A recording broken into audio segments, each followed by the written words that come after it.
12, 2025, a seemingly routine Thursday afternoon in Ahmedabad, India.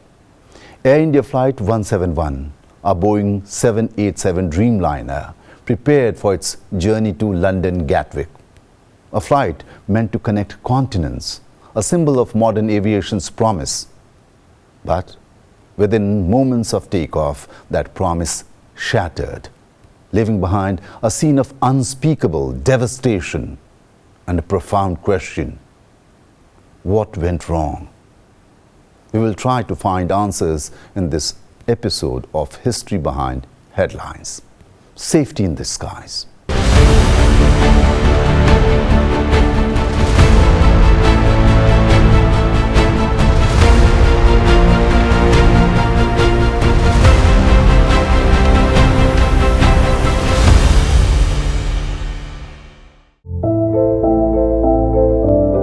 In the heart of a rapidly developing nation, where air travel is booming, the crash of AI-171 served as a brutal reminder. Even in the age of advanced technology, the skies can turn unforgiving. In this program, we explore the tragic final moments of Air India 171, the early theories behind the disaster, and the critical lessons we must learn to safeguard the future of aviation. On 12th of June, at 1:39 p.m. IST, Air India Flight 171, a 12-year-old Boeing 787 Dreamliner, began its ascent. At the helm were Captain Sumit Sabharwal, a veteran pilot on the cusp of retirement, and First Officer Clive Kunda, a rising star. Their combined experience neared 10,000 hours. Yet, within seconds of liftoff, their final journey became a tragic mystery. A mayday call, then silence. The aircraft, struggling to gain height, plunged into a medical college hostel near the airport perimeter, erupting into a catastrophic fireball. All but one on board perished, along with innocent lives on the ground, including students and staff. The intensity of the explosion left most victims unidentifiable, a testament to the sheer force of the impact. A gas burner produces 10 megajoules of heat, and 1000 megajoules make a gigajoule. And when the aircraft burns 1 ton of fuel, it is close to about 42 gigajoules is what is being said. So with this amount of fuel, I think the total energy which should have been released was close to about 4,200 gigajoules. I'm not an expert, but that's one of the reasons why all bodies got charred even beyond recognition, and we had to do the DNA testing. The engines failed, perhaps, and it was... there was no power, there was no thrust, and the aircraft had to come down. And in this kind of a scenario, when the aircraft was fully loaded, I mean, there was no chance for anybody. Unfortunately, the fatality, we have seen it in front of us. So it owes a lot to the tremendous energy, the fuel, 100 tons of fuel burning.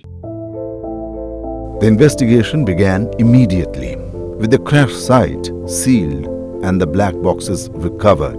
Their contents hold the key to understanding this horror. Were the final moments dominated by mechanical failure, pilot error, or a complex interplay of both?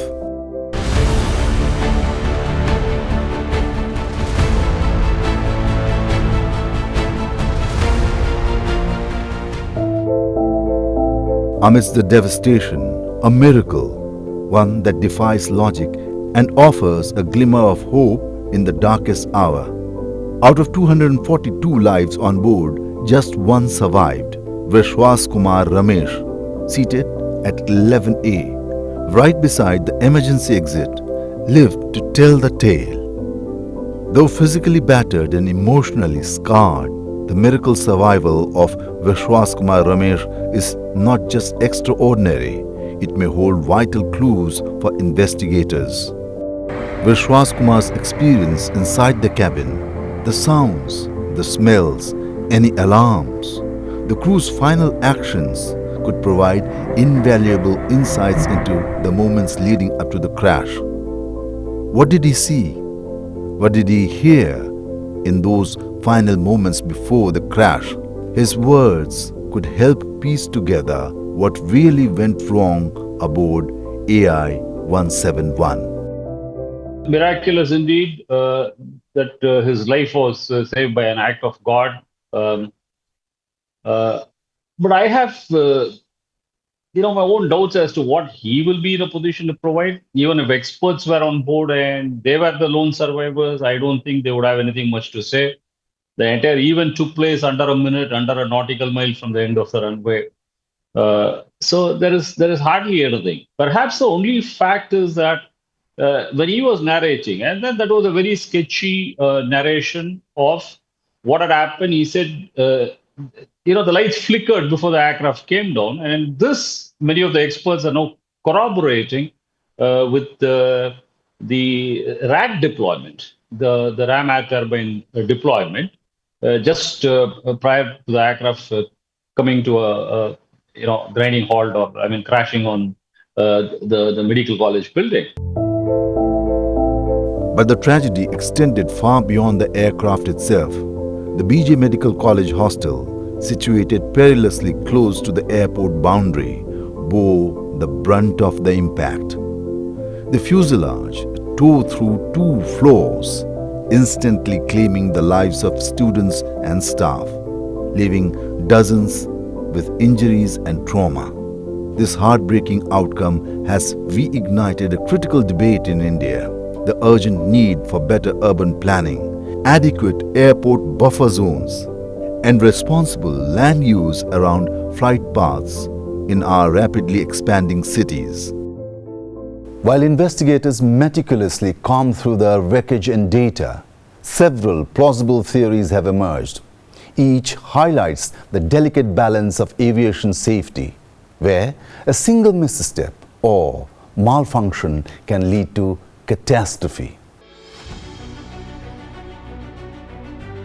Engine failure on takeoff.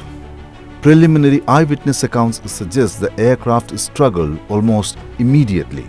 A dual engine failure at low altitude leaves virtually no room for recovery.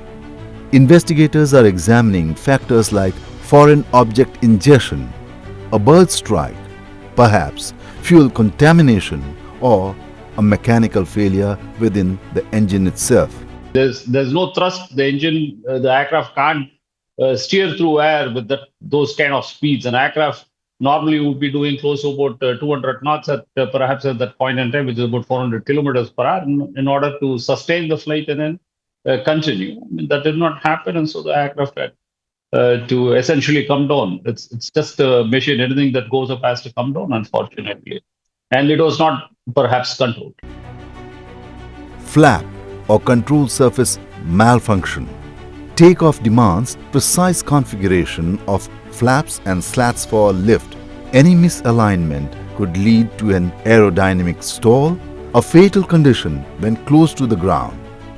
Was there a mechanical fault or a procedural error in AI 171? Landing gear not retracted. Security footage hints the landing gear may have remained deployed. This would create significant drag, compounding any thrust issues and making it almost impossible for the heavily loaded Dreamliner to gain altitude. Software and electrical issues. The 787 is a marvel of fly-by-wire technology, where computers control flight. But this sophistication also means vulnerability to software glitches, data bus faults, or uncommanded inputs, as seen in past incidents with this very aircraft type. Weight and balance misconfiguration. A fully loaded aircraft requires meticulous weight and balance calculations. Any improperly loaded cargo hold or a miscalculated takeoff weight could shift the center of gravity, potentially causing a premature stall.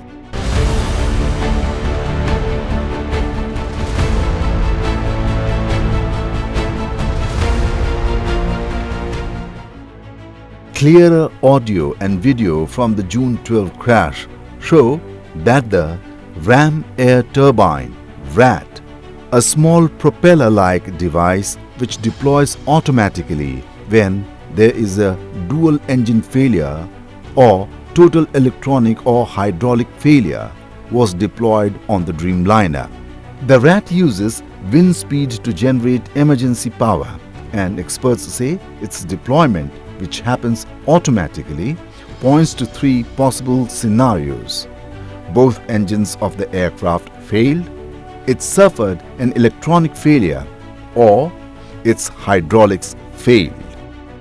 The deployment of a RAT would normally help if in case an aircraft is already at a cruising level or at a higher level, and then at that point in time, there is no power because the engines have failed and so on and so forth. Then at that point in time, the RAT is a good device. During takeoff, perhaps no, but the experts have definitely observed that the RAT deployment that they have seen helps them to corroborate the theory that the engines have failed. So when the RAT deployed, definitely prior to that, there could have been an engine, both the engines could have failed. And that will come through the investigation. India has witnessed several aviation tragedies over the decades, each contributing to incremental reforms in safety standards and procedures.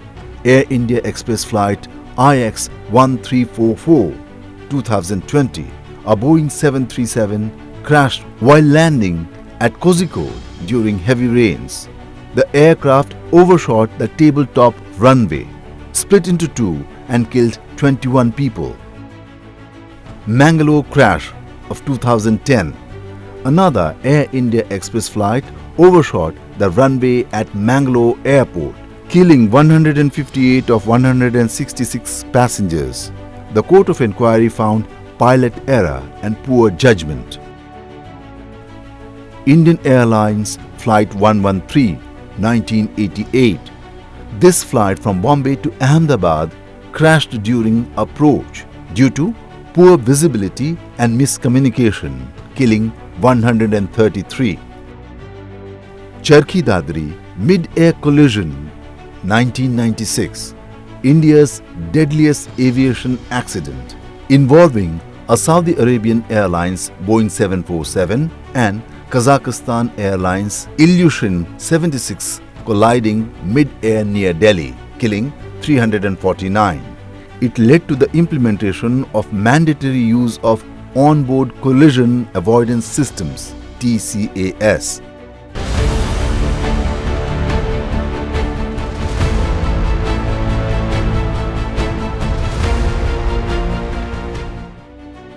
Introduced by Boeing in 2011, the 787 Dreamliner was hailed as a revolution in aviation.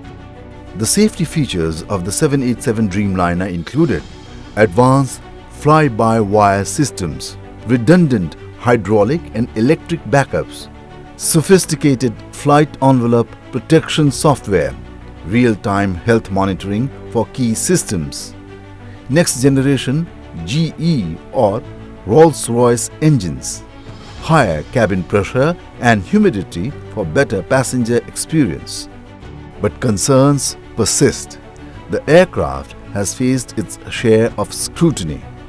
Battery fires, 2013. Several early Dreamliners suffered from onboard lithium-ion battery overheating, leading to groundings worldwide. Boeing redesigned the battery systems with added containment. Engine failures. Both engine options for the 787, Rolls-Royce Trent 1000 and GE Gen X have faced reliability issues, including premature wear, corrosion, and component failures. Software glitches. Reports of software anomalies have surfaced. Windshield cracks. Numerous reports of cracked windshields on 787s from various airlines. Fuselage quality control issues. Whistleblowers have raised concerns about quality control during fuselage assembly, including allegations of forcing misaligned parts. This crash, India's worst since the 2010 Mangalore disaster, comes at a time when Indian aviation is booming, with over 150 million domestic and international flyers annually and aggressive airline expansions, especially by Air India post-privatization. The AI-171 disaster is a jolt to the system, a reminder that technological advancement must go hand in hand with rigorous training, safety audits, manufacturing transparency, and real-time risk mitigation.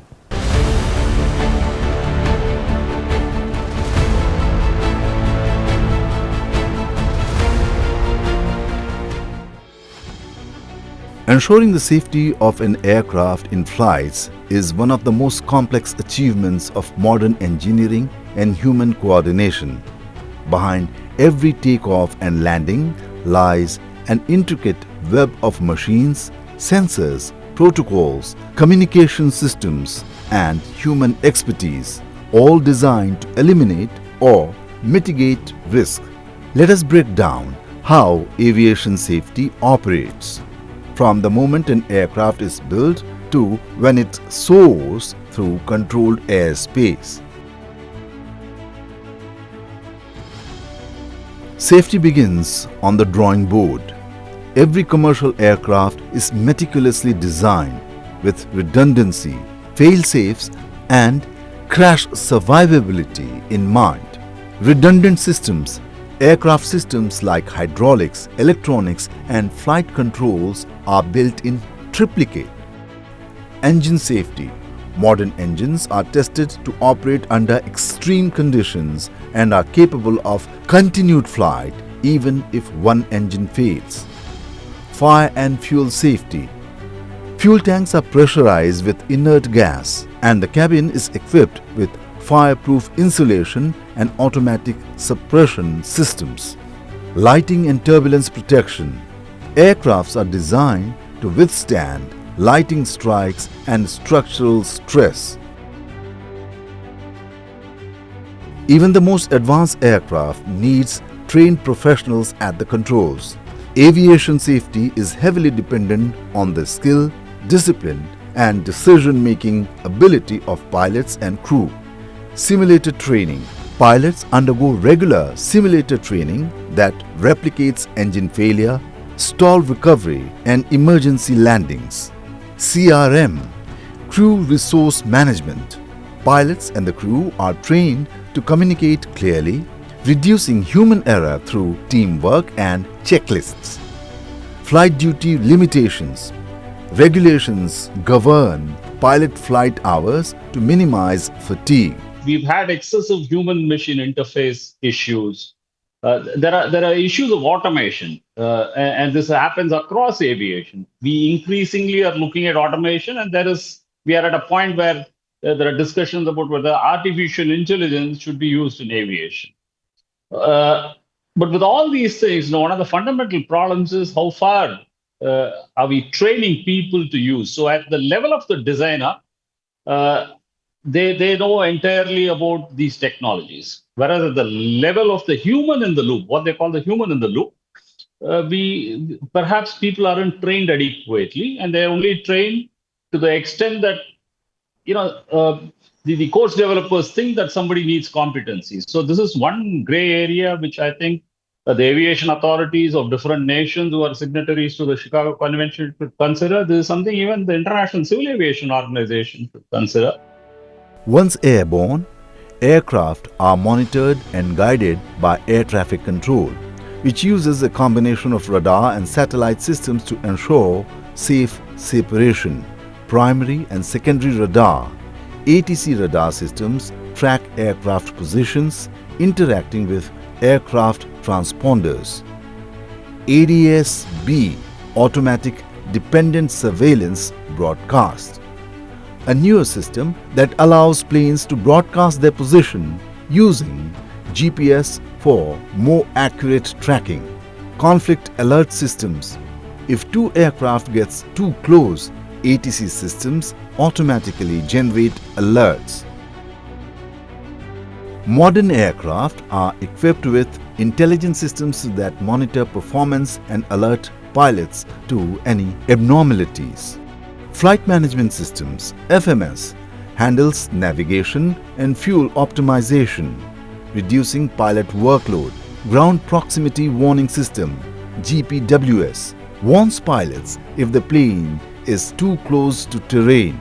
Traffic Collision Avoidance System (TCAS) detects other aircraft nearby and recommends maneuvers to avoid mid-air collisions.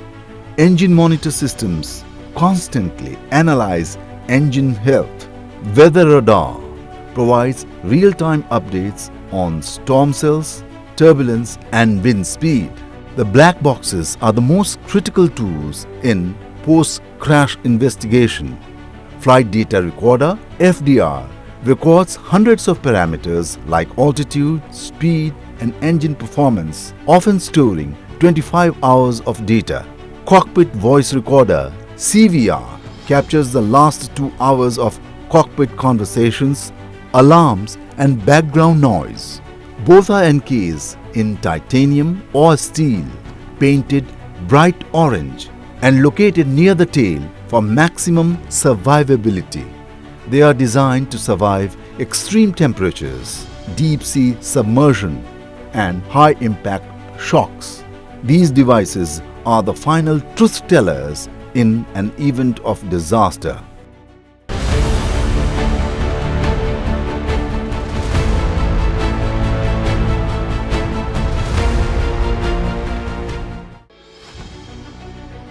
In the aftermath of an aviation disaster as severe as the crash of Air India flight AI-171 near Ahmedabad, a full investigation unfolds not in days or weeks, but often over months and even years.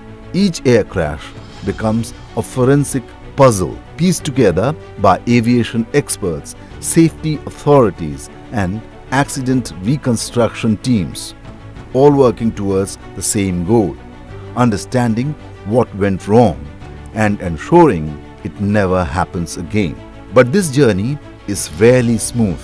It is filled with technical hurdles, emotional fallout, political pressure, and the ever-present challenge of ensuring accountability without scapegoating. Immediately following the crash on June 12, India's Aircraft Accident Investigation Bureau (AAIB) launched its standard post-crash protocol. The first 3 days are critical, during which crash sites are sealed. The local police, NDRF teams and forensic experts cordoned off the site. Recovery of the black boxes. Investigators quickly recovered the FDR and searched for the CVR. Collection of eyewitness testimonies. Survivors on the ground, air traffic controllers and airport personnel were interviewed. DNA identification of victims. DNA teams worked to identify remains and notify families. In the weeks following the crash, preliminary report is issued. The AAIB is mandated to submit a preliminary report within 30 days to the Ministry of Civil Aviation and ICAO. Debris mapping and aircraft reconstruction. Investigators lay out recovered parts to reconstruct the aircraft's final configuration, looking for signs of structural fatigue or sabotage. Interviews and simulator tests. Pilots if they survive. Maintenance engineers and dispatch officers are interviewed. Manufacturer involvement. Boeing is asked to assist, and if systemic faults are suspected, international airworthiness bulletins may be issued. By now, public attention has often shifted, but for the investigators and victims' families, the real work begins. Detailed analysis of black box data is done. Every second of flight data is reviewed. Component testing in labs. Suspicious parts are sent to specialized labs for metallurgical and failure analysis. Safety culture examination. Investigations examine the airline's safety, reporting culture, training logs, and maintenance schedules, parallel criminal and regulatory inquiries. If human negligence or corporate liability is suspected, criminal investigations may be initiated.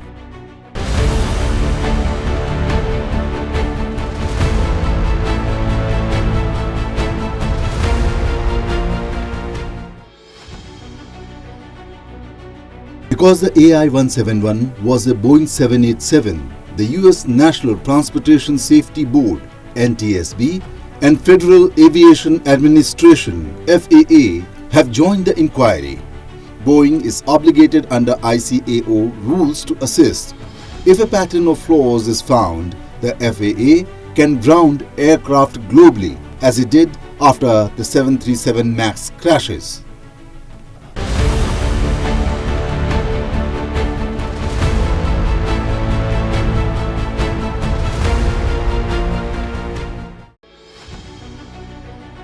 The final report could take anywhere between 12 to 24 months. It is expected to provide a chronological account of the crash, analysis of technical and human factors, recommendations for design changes, regulatory improvements, or operational guidelines.